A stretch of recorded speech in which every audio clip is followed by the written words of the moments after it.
Hi friends अभी कुछ देर पहले मैं chessbase.in पर एक आर्टिकल पढ़ रहा था।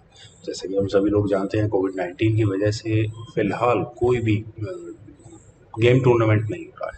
Cricket, badminton, tennis, even chess भी नहीं हो रही, लेकिन चेस ऑनलाइन खेला जा रहा है। ऑनलाइन में फेडरेटेड टूर्नामेंट्स भी खेले जा रहे हैं और फॉर्मल फ्रेंडली मैचेस भी खेले जा रहे हैं। तो इसी तरह का एक फ्रेंडली मैच जो कि chess.com पर खेला गया था, उसके बारे में chessbase.in पर कुछ इन्फॉर्मेशन अवेलेबल थी। इट मीन्स वो मैच बहुत ही इंपॉर्टेंट हुआ, तो उसके बारे में जब मैंने पढ़ा तो भारत के रौनक सधवानी का मुकाबला वहाँ फबियानो क्रुआना के साथ था, जो कि chess.com पर खेला गया था। और इस मुकाबले को टू माय सरप्राइज, क्योंकि farmer world championship challenger Fabiano कुरुआना है, लेकिन रौनक सधवानी ने काफ़ी शानदार खेला और फाबियानो कुरुआना को उन्होंने ऑनलाइन शिकस्त भी दी। और ये सिर्फ इतना ही नहीं, रौनक सधवानी ने अनीश गिरी को भी अपने आप को एक विनिंग पोजीशन में लेकर अनीश गिरी के खिलाफ भी आ गए थे। तो फ्रेंड्स, आइए अब सीधा इस गेम पर चलते हैं। यहाँ गेम की शुरुआत फाबियानो कुरुआना ने की थी D4 के साथ, तो रौनक सधवानी ने यहाँ F5 किया। और वैसे फ्रेंड्स, इस गेम के दौरान chess.com की जो रेटिंग है वो फाबियानो कुरुआना की है 3009, और वहीं रौनक सधवानी की जो chess.com की रेटिंग है 2946। तो इट मीन्स आप यहाँ देखकर अंदाज़ा लगा सकते हैं कि एक्चुअल फिडे रेटिंग और chess.com की रेटिंग में लगभग 300 इलो रेटिंग का फ़र्क होता है। 250 से 300 इलो रेटिंग का फ़र्क है। तो यानी कि जो भी आपकी रेटिंग है, अगर आपकी रेटिंग 2000 है तो आपकी rating, it means FIDE rating होगी 1750। अगर 1500 है तो फिडे रेटिंग आपकी 1250 होगी।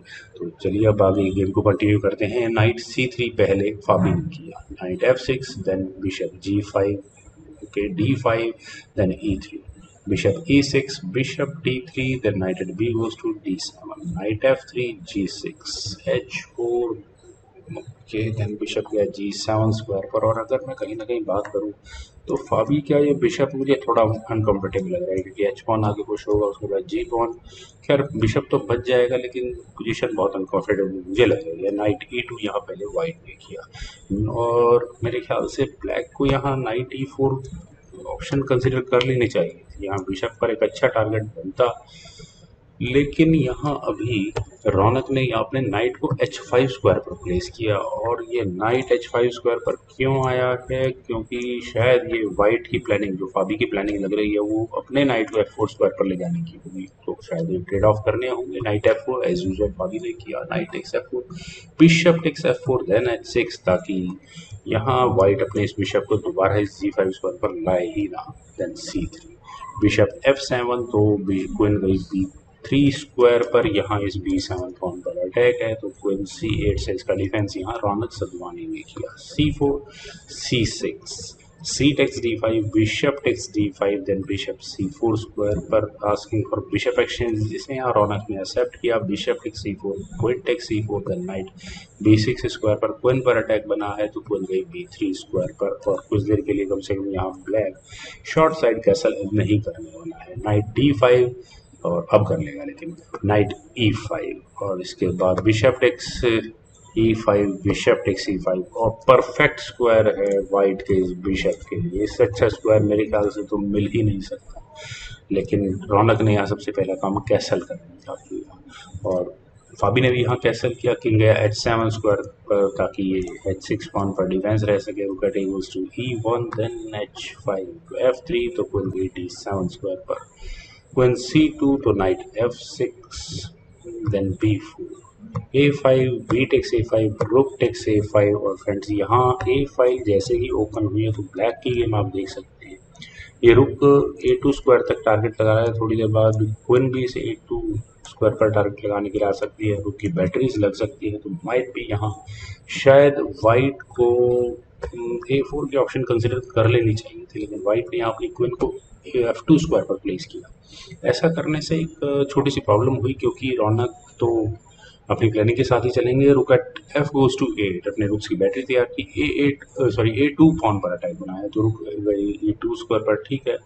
देन क्वीन A6, और प्रेशर यहाँ थोड़ा और बढ़ा दिया इस A2 पॉन पर, तो रुक गया B1 स्क्वायर। पर फाबी ने भी यहाँ अपने रुक को 7th रैंक पे लाने की पूरी थ्रेट दी है। यहाँ इस B7 पॉइंट पर अटैक है, तो रौनक ने यहाँ इस पॉइंट पर पहले किया B5 और B5 करने के बाद रुक B goes to B2, then knight D5 square पर रुक B3, देन C5 और कुछ देर के लिए कम से कम इस गेम का फोकस इस A2 पॉन से हट गया है। E4 नाइट पर अटैक है और कुछ ना कुछ डिसाइडिंग नाइट के साथ करना ही होगा। एफ टेक C4 दोबारा नाइट पर अटैक है, तो नाइट गया B4 स्क्वायर पर और फिर वही बात मैं कहूँगा कि यहाँ इस A2 पॉइंट पर दोबारा फोकस आ चुका है। रुक F3 यहाँ पहले फाबी ने किया और फ्रेंड्स ये मूव काफ़ी क्रूशियल है, ये काफ़ी डेंजरस अटैक लग सकता है कि G8 यहाँ पहले रौनक ने किया, तो क्वीन गई G3 स्क्वायर पर और यहाँ इस G6 पॉन पर अटैक भी है। क्वीन बिल्कुल परफेक्ट सही स्क्वायर पर फाबी ने प्लेस की हुई है, तो काफ़ी इंटरेस्टिंग यहाँ से आइडियाज़ मेरे ख्याल से वाइट की गेम के लिए निकल कर आ सकते हैं। तो जिस तरह का बिल्डअप यहाँ आ रहा है, तो शायद रौनक को, अगर मैं रौनक की जगह होता तो रिजाइन मैं खेल ही नहीं पाता, हिम्मत ही नहीं जुटा पाता, लेकिन ब्लैक फिर भी यहाँ क्वीन को G4 स्क्वायर पर ले जाने की ऑप्शन को कंसिडर करना चाहिए था और कोशिश करनी चाहिए थी यहाँ से मेटल एक्सचेंज करे, क्वीन एक्सचेंज करे और इस गेम को फर्दर आगे बढ़े। लेकिन यहाँ इस पॉइंट पर C टेक्स D4 किया पहले रौनक ने, और जो थ्रेट यहाँ फाबी की नज़र आ रही है मुझे, वो शायद रौनक नहीं देख पा रहे होंगे। वो थ्रेट क्या है, अगर यहाँ फाबियानो रुक eight E goes to F अपने रुक की बैटरीज प्रिपेयर कर ले, तो यहाँ इस F6 स्क्वायर पर काफ़ी अच्छी वीकनेस क्रिएट होती है और आप देख सकते हैं इस बिशप की पोजीशन बहुत ज़्यादा डेंजरस है।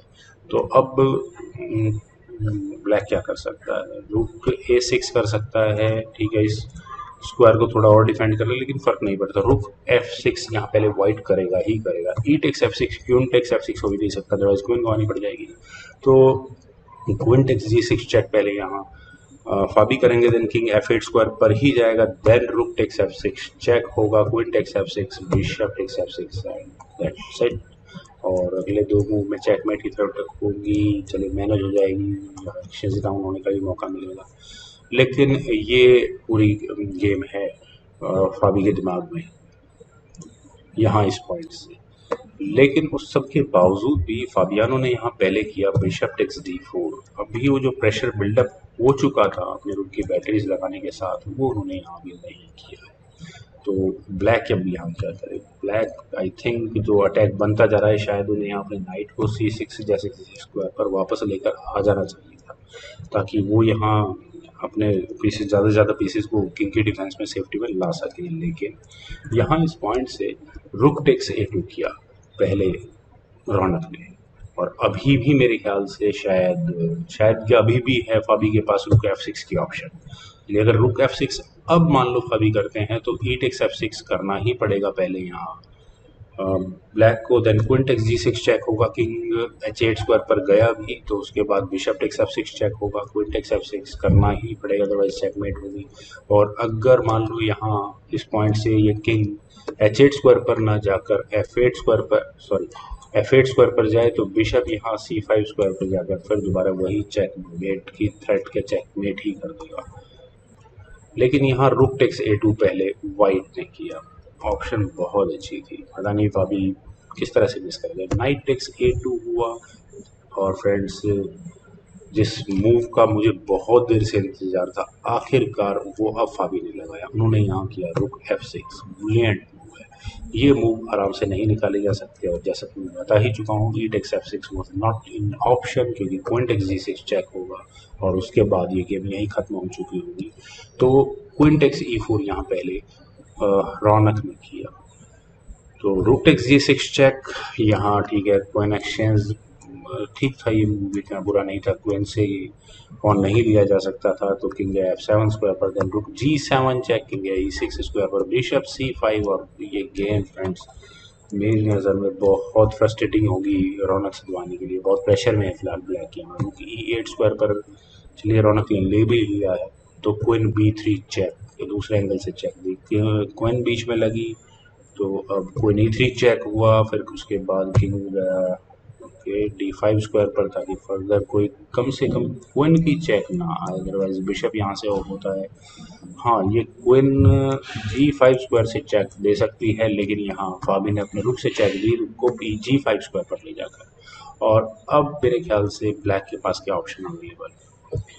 एक ऑप्शन, जो पहली ऑप्शन मुझे नज़र आती है वो E5 करने की है। शायद यही काम यहाँ करना चाहिए था। बिशप A3 स्क्वायर पर यहाँ वाइट को लेकर जाना ही पड़ता और उसके बाद ये फर्दर गेम आगे बढ़ सकती थी, लेकिन यहाँ इस पॉइंट से ब्लैक ने किया किंग C6 और अभी और कुछ चेक्स को आने दिया और अभी भी queen F3 check was an option for फाबी।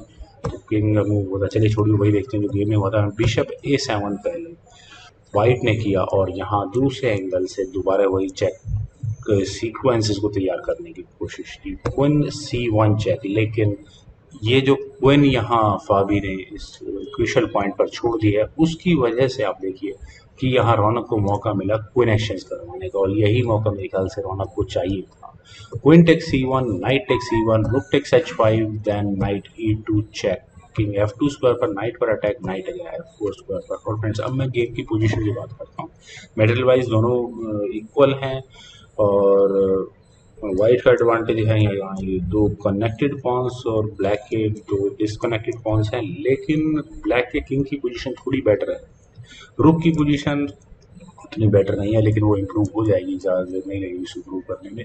रुक F5 यहाँ पहले वाइट ने किया, E5 नाइट पर अपने डिफेंस किया, देन बिशप E3 स्क्वायर पर और यहाँ इस नाइट पर और भी ज़्यादा प्रेशर बना है। नाइट या D5 स्क्वायर पर दोबारा बिशप पर अटैक बना, then E4 sorry bishop C1 then E4 और मेरे ख्याल से जो ई पॉन रौनक ने काफ़ी जल्दी फोर्थ रैंक तक पहुंचा दिया है, ये बहुत इम्पोर्टेंट है। खैर अभी ये ई पॉन और ज़्यादा आगे पुश नहीं होने वाला है, तो अब मेरे ख्याल से तो वाइट को, फाबी को भी यहाँ अपने एच पॉन को आगे पुश करना शुरू कर देना चाहिए था ताकि इक्विलिब्रियम मेंटेन हो सके, लेकिन यहाँ फाबी ने अपने बिशप को B2 स्क्वायर पर मूव किया है। क्यों किया है, कोई चेक भी नहीं आती है।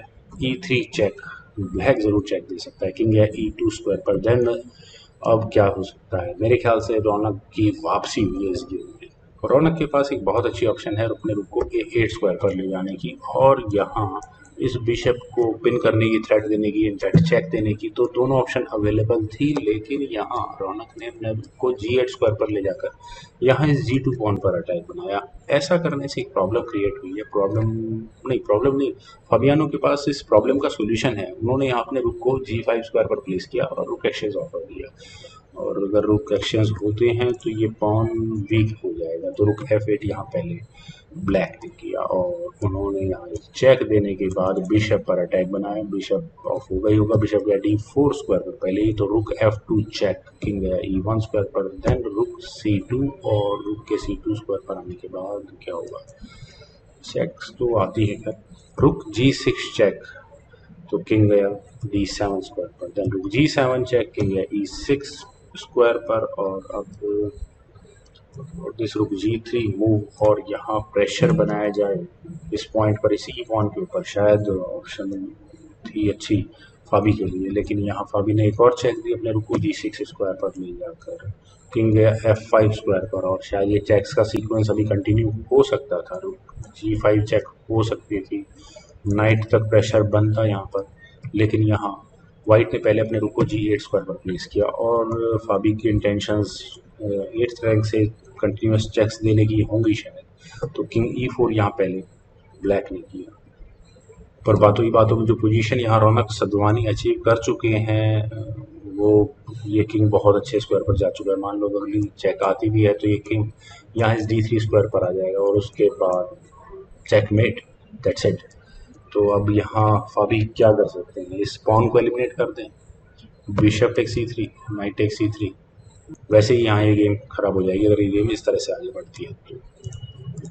लेकिन यहाँ फाबी ने किया था रुक G4 चेक, यही चेक शायद रौनक सदवानी को चाहिए थे। उन्होंने अपने किंग को D3 स्क्वायर पर प्लेस करके फाबियानो क्रुआना को रिजाइन करने के लिए मजबूर कर दिया। फ्रेंड्स बहुत अच्छी गेम चली, बड़ी क्या कहूँ, रियल चेक ऑफ टेम्परामेंट्स है दोनों ही खिलाड़ियों के लिए, और खासकर रौनक सदवानी ने जितना धैर्य रखते हुए अपने इस गेम को आगे बढ़ाया है वो भी बहुत अच्छा था। चलिए इस गेम को अगर हम यहाँ से थोड़ा आगे भी बढ़ाएं तो अब वाइट के पास क्या बेस्ट ऑप्शंस बचती हैं। अगले मूव में चेकमेट की थ्रेट है और इस चेकमेट से बचने के लिए अब वाइट के लिए फोर्स मूव अपने किंग को D1 स्क्वायर पर लेकर जाना था। किंग जाएगा D1 स्क्वायर पर, देन E2 चेक और ये किंग वापस आएगा E1 स्क्वायर पर। देन रुक C1 चेक होगा, किंग F2 स्क्वायर पर जाएगा और उसके बाद आप देख सकते हैं कि यहाँ पर ये पॉन क्वीन प्रमोट हो सकता है या फिर ब्लैक यहाँ कर सकता है रुक F1 चेक, तो किंग G3 स्क्वायर पर जाएगा, E1 equals queen with check, bishop बीच में लगा भी दिया। तो क्या कहूँगा मैं, फाबी नहीं चाहेंगे कि यहाँ इस किंग को सेंटर कॉर्नर में ले जाना अलाउ करने के लिए। क्वीन E1 E5 चेक होगा, rook F4, queen takes F4, then king H3 square पर rook H1 check and that's it mate. आप इस पॉइंट से, इस पोजीशन से यहाँ इस गेम को किसी भी एंगल में लेकर जाए, किसी डायरेक्शन में लेकर जाए, यहाँ ये गेम चेकमेट तक पहुँचेगी ही पहुँचेगी फ्रेंड्स। वैसे तो ये कोई फेडरेटेड गेम नहीं थी, एक फ्रेंडली टूर्नामेंट था जैसा कि chess.com पर खेला जाता है, लेकिन फिर भी एक काफ़ी अच्छी प्रैक्टिस थी और काफ़ी एंड गेम को किस तरह से खेला जाए, अपनी पोजीशन को किस तरह से इम्प्रूव किया जाए, रौनक सधवानी ने यहाँ बहुत अच्छे से दिखाया। तो फ्रेंड्स मुझे पूरी उम्मीद है कि आपको ये वीडियो और ये गेम दोनों ही पसंद आई होंगी, तो आप लोग इस वीडियो को लाइक करें, शेयर करें और इस यूट्यूब चैनल को प्लीज़ सब्सक्राइब जरूर करें, क्योंकि सब्सक्राइबर्स के नंबर्स बहुत स्लो हो गए हैं में। जैसा कि एज यूजुअल मुझे आपके कमेंट्स का बहुत इंतजार रहता है। तो thank you for watching and bye for now.